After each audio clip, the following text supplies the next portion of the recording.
Gen Z. Why the most depressed generation knows everything about mental health. It was the year 1991. I was 13 years old and I had no friends. I had just switched to a new school. The van picked me up early in the morning and drove 45 kilometers to collect other kids from the middle of Finnish nowhere. In the afternoon, the trip was shorter, which was about the only good thing. I got home and the house was empty and the nearest neighbor lived 2 kilometers away. So I did what a weird kid like me would, and I went to pick blackcurrants. But I would not do that without a goal. My mom had made me a deal. Collect 45 buckets of blackcurrants and she would buy me a Super Nintendo. That was my biggest dream and goal, and she agreed because she was certain I could not do it.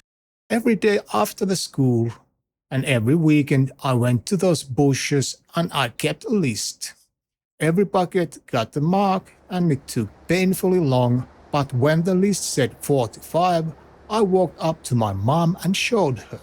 Of course, she had to keep her word, and a few weeks later I had a brand new Super Nintendo, Mario Kart, Mario World, and F-Zero. 3 games. I had figured out how to turn loneliness into a goal. I was not depressed during that time.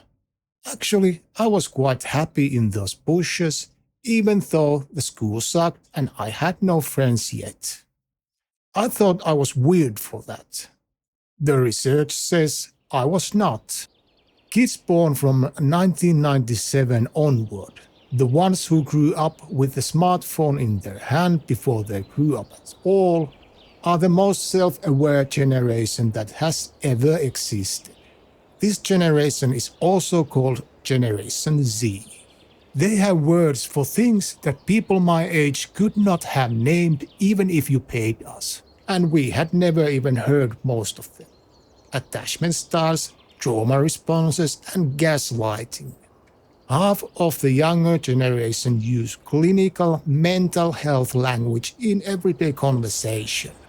And by every number we have, they are in worse shape than any generation recorded. Deloitte surveyed 23,000 young people across 44 countries in 2025. 40% of Generation Z feels stressed or anxious most or all of the time. Nearly half rate their own mental health as fair or poor. And a 2025 US health survey found 1 in 5 teenagers now screens positive for depression, the highest number ever. The generation with all the tools is doing worse than the generations without the tools.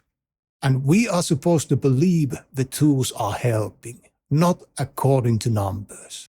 TikTok's algorithm does not care about your mental health. It cares that you keep watching. And the fucked up thing is, the distress keeps you watching. A Washington Post analysis found TikTok pushes mental health content harder than almost anything else. Researchers posing as a 13-year-olds got harmful content every 39 seconds and suicide content with 2.5 minutes of joining. And what is that content then? Mostly wrong information. More than half of ADHD videos on TikTok contains inaccurate claims. A separate analysis found 84% of the mental health advice on the platform is not accurate, with only 9% of creators having any qualifications at all. A study from 2026 found that watching popular mental health TikToks was linked to a decrease in attention span.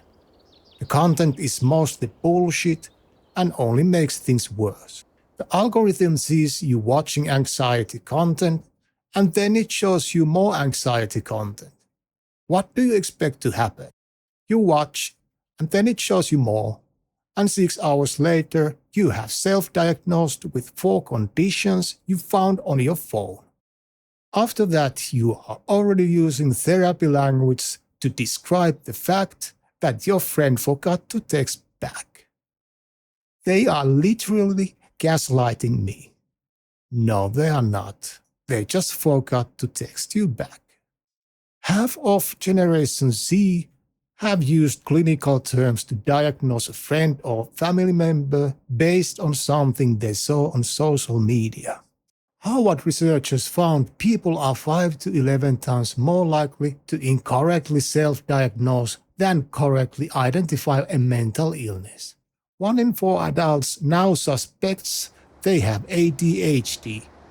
About 6% actually do. The wellness machine sells you the disease. Then it sells you the cure. And when neither of them work, there is no miracle cure. The whole social media and self-help industry is built on the assumption that customers come back to buy again or watch again. Most of that stuff will not help anyone.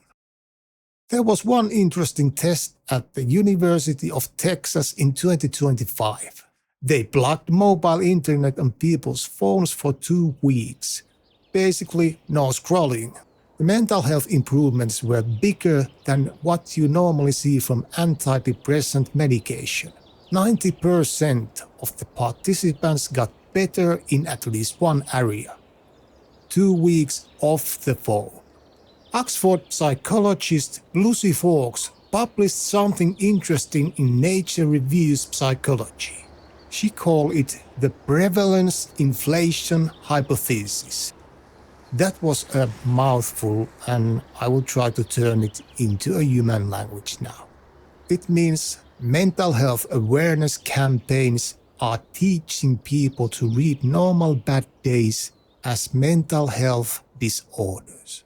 Basically, when you label a bad day as a disorder, you start behaving like someone with a disorder.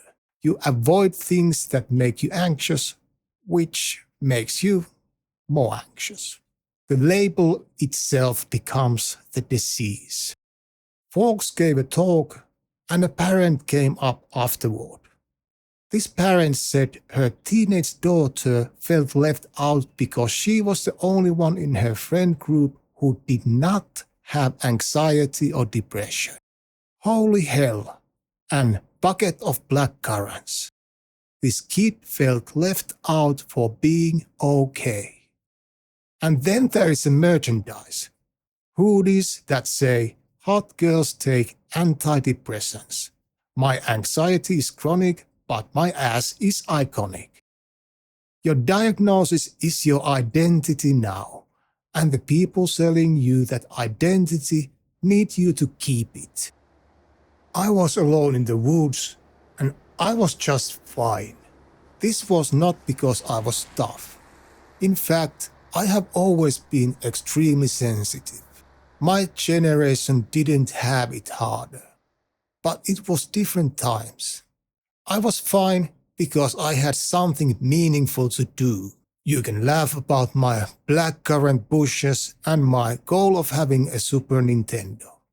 You can also tell me it was a real boredom.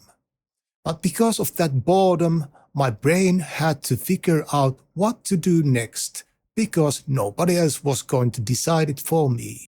In the middle of nowhere, the only thing you could do to vent your boredom or anxiety was to go and shout in the woods. The animals and trees in those woods could have not cared less, no matter how much I shouted.